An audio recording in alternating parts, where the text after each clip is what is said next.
Hello everyone. So today I'm going to present about how to lead and manage the effective workplace relationship in the company. So the first one is introductions. So we do have the case study in this subjects. So the case study is all about the performance issues that is happening in the company and the action and the proper action plan that we need to implement to resolve the difficulties in the team. So we can see some of the situations that is happening and that is really bothering the company objectives and guidelines in the company. So the first situation is the performance level has dropped off between the team members. And then two of the employees also left the job because due to a lot of stress.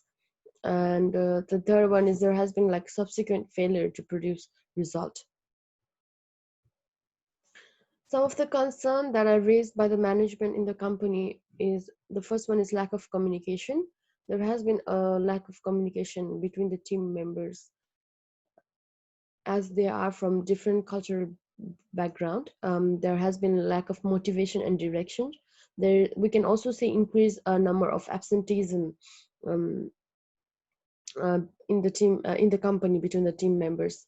We can also see some discrimination act because one of the team member is from a non-speak English native background, and also the team members are not following the organizational values guidelines.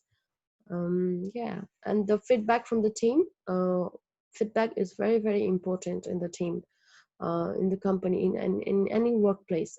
So the importance of feedback in the workplace is very hard to overestimate, as in like sharing information or what can and needs to be improved that helps optimize work process and get the things done in less time.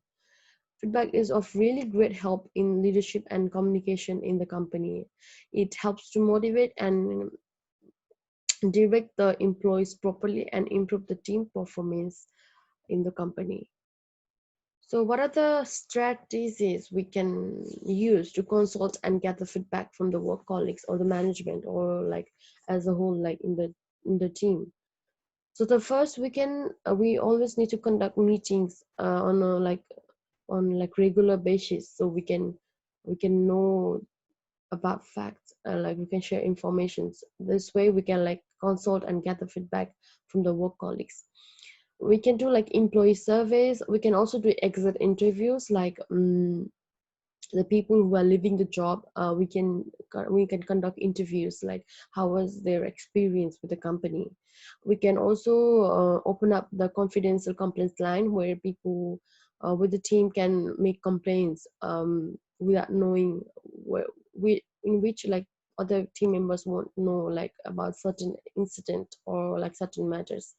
And we can also conduct workplace review to consult and gather feedback from the team. So the importance of guidance and support. Why it is very important? Why there is like a lot of importance of guidance and support in the company?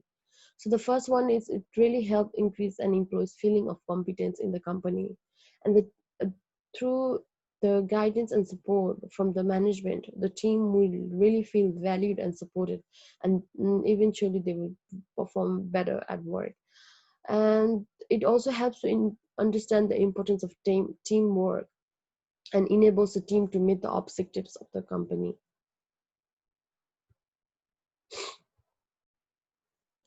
So they provide guidance and counseling.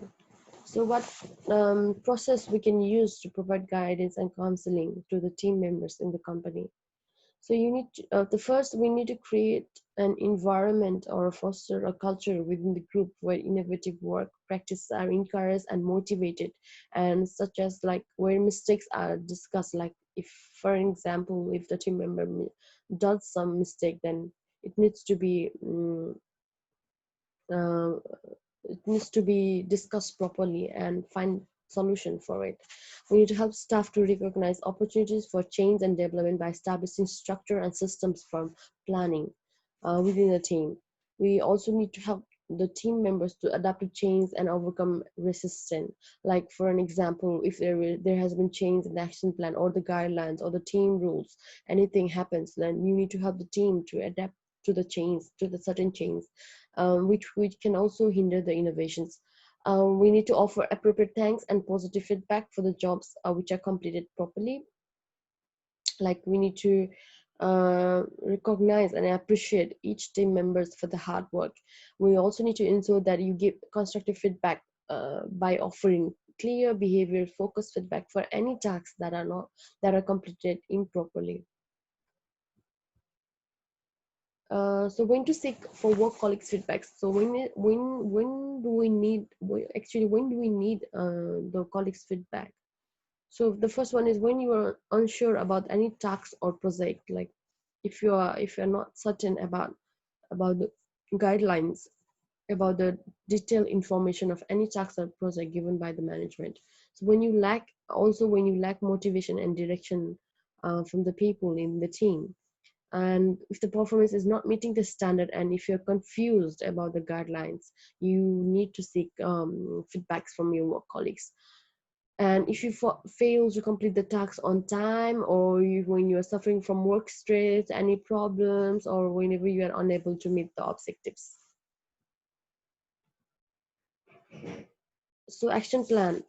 So in order to resolve all the performance issues that is happening in the company, we really need like a proper action plan to be implemented as soon as possible in the company in order to resolve the performance issues. So the first one we can do is anti-discrimination policy should be implemented as soon as possible to to resolve any discrimination act that is happening in the company.